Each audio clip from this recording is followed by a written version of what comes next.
Kaya ba, about aning liso sad, Sige daw. naabot ko bilang ako ang bisyo mga kaubang mamungunguma is murag rare fruit collector ko.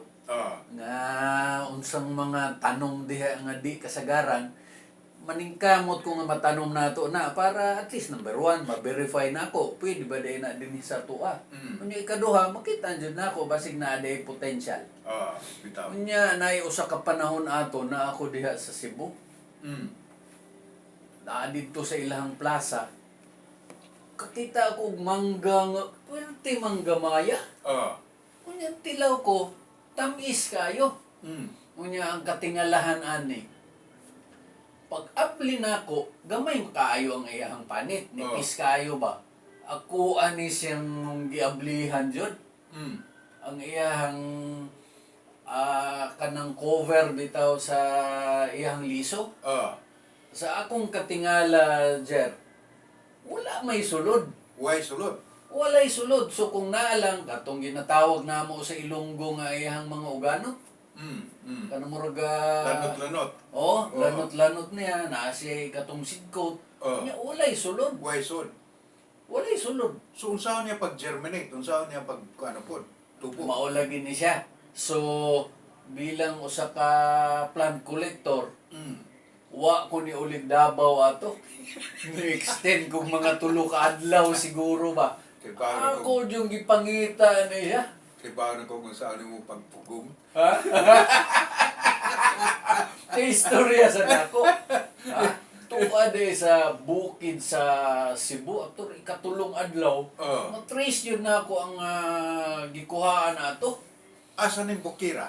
Bukid gud sa Cebu liya, likod kanang likod sa Kapitolyo sa Cebu. Diha sa bukid na di jud ingon nga bukid nga lasang. Bukid sa Cebu wala na may tao yung mga kahoy, gamay na lang ang ilahang kahoy dito. So giadto na ako.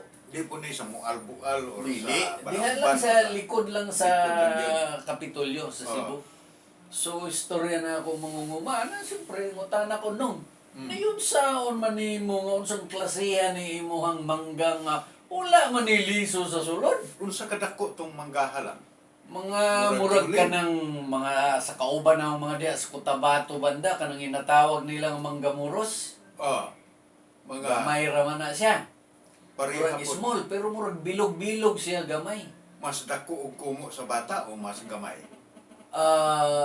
Mga anak, mga kungo sa bata.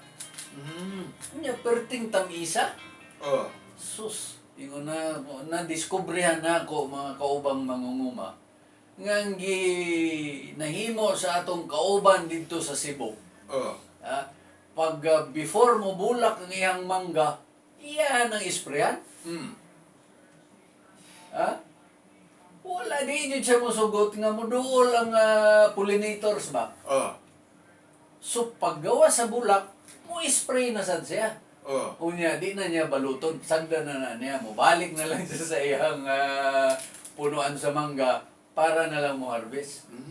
Unya, tungod kay wala na pollinate, ambot mo ning magic sa ubang tanom ba nga bisag di ma-pollinate. Mapurma siya pero dili lang viable ang bunga. Sama sad ni sa ato ang pumilo. So kana ang taktika.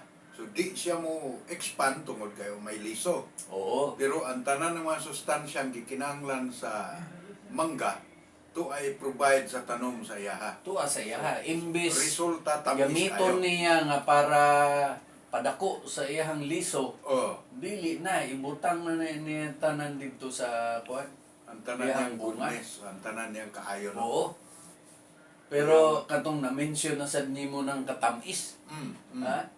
Ako ang isulti sa kauban na akong mangunguma diha nga kabalo man ta. Nga tanang prutas, halos tanan ha. Tamis man jud na siya. Mutamis gyud. Bisag kaning lansones.